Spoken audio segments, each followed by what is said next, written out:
નમસ્કાર મિત્રો, યુટ્યુબ ચેનલમાં તમારું સ્વાગત છે. માલધારી ફરસાણ એટલે કે ગાંઠિયા, ભજીયા, સમોસા, પકોડા અને સલાડમાં મરચાં, ટામેટાં અને કોબી, ગાજર, ડુંગળી કોઈ પણ વસ્તુ સલાડમાં મળે છે. અને ચિપ્સ, ફાફડા, જલેબી તમને નાસ્તામાં બધી જ વસ્તુ મળે છે. એ પણ બધું જ ગરમા ગરમ મળે છે. અને બપોરના ટાઈમે ચાનો ઘાણવા આવડા ઉતરે છે. મોટા મોટા તપેલામાં ચા બની રહ્યો છે. તો તમે જોઈ શકો છો માલધારીનું લોકેશન, ડેકોરેશન કેવું મસ્ત લાગ્યું એ કોમેન્ટ કરજો. અને માલધારીમાં ન આવ્યા હોય તો જરૂર મુલાકાત લેજો. તો અત્યારે ગાંઠિયા બની રહ્યા છે અને ફાફડા પણ બને છે. ગરમા ગરમ ગાંઠિયા, ફાફડા તમને કોઈ પણ વસ્તુ ખાવી હોય તો મળી શકે છે. તો જોઈ શકો કારીગર કેવી રીતે ફાફડા બનાવે છે.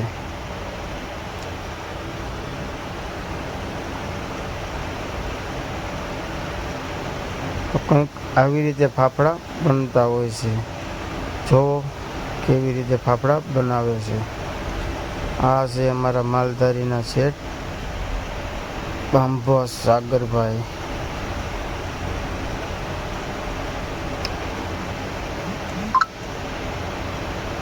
ઓલરેડી આપણા ફાફડા તૈયાર થઈ ગયા છે. અને જોવો કેટલો મોટો થાળો ફાફડાનો ભરી દીધો છે. જોઈ શકો છો ગરમા ગરમ ગાંઠિયા, ભજીયા અને ફાફડા બધી જ વસ્તુ મળે. ત્રણ કારીગર તો રોજ સોપારી કાપે છે. તો જોઈ લો કેવી રીતે સોપારી કાપે છે. લાઈવ કટિંગ થઈને સોપારીમાં ચૂલા ચાલે છે. અને આજે પંજાબીની શાકની તૈયારી થઈ રહી છે. ગ્રેવી થઈ છે. પછી પંજાબી શાક સાંજે બનશે.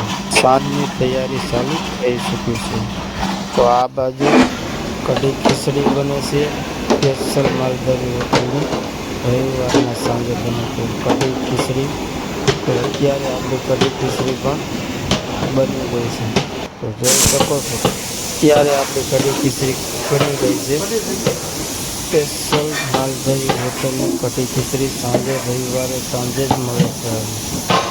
તો જોઈ લો તમે પંજાબી કઢી ખીચડી. તો આજે આપણે વાટી દાળના ભજીયા બનાવ્યા પછી વાટી દાળનું શાક બનાવ્યું છે. તો પહેલાં આપણે આને ભજીયા બનાવવા પડે. ભજીયા બનાવી પછી એને તળવાના પાછા અને પછી એનું જે શાક બને એ આજે રવિવારે સ્પેશિયલ બનાવ્યું છે. તો ખાવા આવવાનું ભૂલશો નહીં.